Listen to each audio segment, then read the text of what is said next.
તો આપણને નથી ખબર, આપણા બાપ દાદાના દાદાના દાદાના દાદાના દાદાના ખબર ને યુગો પહેલા આપણા વડવાઓએ કોઈ ભગવાનની થોડી સેવા કરી હતી અને આજે આપણે લેરથી ગાડીઓ ફેરવીએ છીએ. એટલે સમજી જાજો, ભગવાનનું કામ આપણે કરીશું અને આપણા બાળકોના બાળકો સુખી થઈને જીવવાના છે.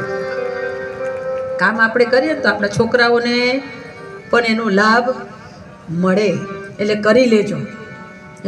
એટલે ગણા કે ના તો પુણ્ય પ્રતાપે, અમારા દાદાના પ્રતાપે, અમારા બાપ દાદાના આશીર્વાદ, આવું બધું કે ને અમારા બહેનો એવું જ કે આ તો એમના પુણ્ય પ્રતાપે આટલું સરસ થયું. ભગવાનના આશીર્વાદ આપણને મળે, વડવાઓના આશીર્વાદ મળે, એમને કરેલા પુણ્યનો ભાગ આપણને પણ મળે. અને કોઈ કેવા કામ કરીને જાય ને એને વારે ઘડે યાદ કરે, પણ બીજી રીતે યાદ કરે. આના ડોહા હતા ને એ આ બધું મૂકીને ગયા છે, એટલે હજી ગયા પણ હજી નડતા રહ્યા છે. આમ ઘણા આવા કામ કરીને જાય.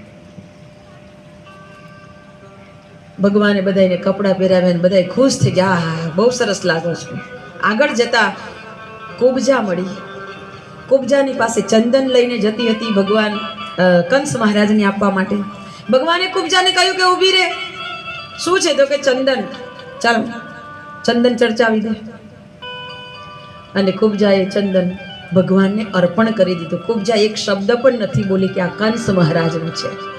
કુબજાને ખબર હતી કે જેનો ચંદન લગાવવા જેવું છે ને એનો અધિકારી વ્યક્તિ આવી ગયો છે, એવો અધિકારી તત્વ અહીંયા ઊભું છે. એને ચંદન અર્પણ કરી દીધું, લેસ માત્ર રંજ વિના અર્પણ કરી દીધું. એટલે કુબજા 3 જગ્યાએથી વાંકી હતી. ભગવાન એને સુંદર રૂપ આપ્યું. જગતમાં ભગવાનને કંઈક અર્પણ કરો ને એવું તો ભગવાન આપણને